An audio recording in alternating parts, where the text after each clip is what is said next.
The Last Purchase. I did not order Asian. I could still be fine with African. Have I not mentioned it? Asked an old Evelyn. Standing beside Leslie, a European girl felt intimidated, but for the English boy it did not concern much. Leslie clarified, saying, "Sorry, Miss Evelyn, I'm afraid to bring it to your notice that our company has revised its policies for better absorptions and holistic congruence, so you will have what you see today." "All right, come in," said Evelyn, and held the door wide open for the four to enter.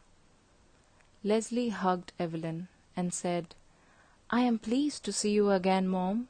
I brought you these white lilies and red roses that you love." The European girl and the English boy both came in white dresses, precisely how Evelyn would like to see them in. "Well, thank you, dear. It has been very long to have such a time as this.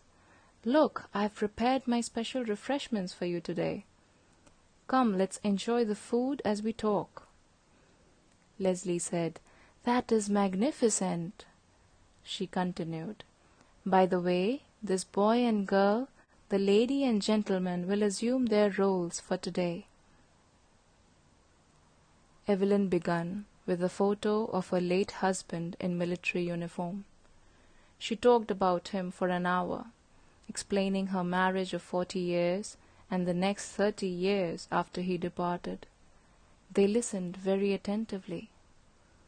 A cloud of childlike joy filled around her when she began to navigate through the yearbooks and her wedding.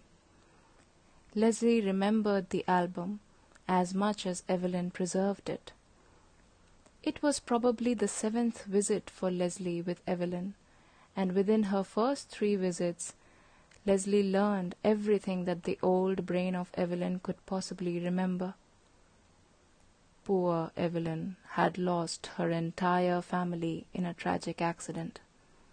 For nearly a decade she had lived in isolation, surviving with the memories of her husband, kids, and grandchildren. Although Leslie wanted to learn how they were all dead, but her profession forbids her to ask any questions leading to misery. Leslie and her team remained silent, and held their expression of wonder and surprise as Miss Evelyn was taking them through a journey of many decades. When Evelyn's purchase for the day was nearly over, her grandkids, the European girl and the English boy, kissed her with a goodbye. At last the Asian son and Leslie bid her farewell with a long and warm hug. Finally, Miss Evelyn signed the paperwork with a note of satisfactory services to the team from the Family Services Company Limited.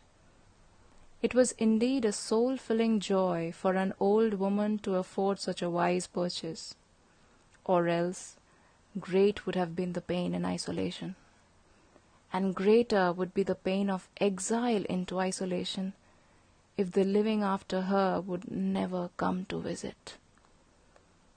When the actors from the Family Services were leaving, Miss Evelyn began to cry. But this time it was not for the family, but for the last purchase her savings could ever bring.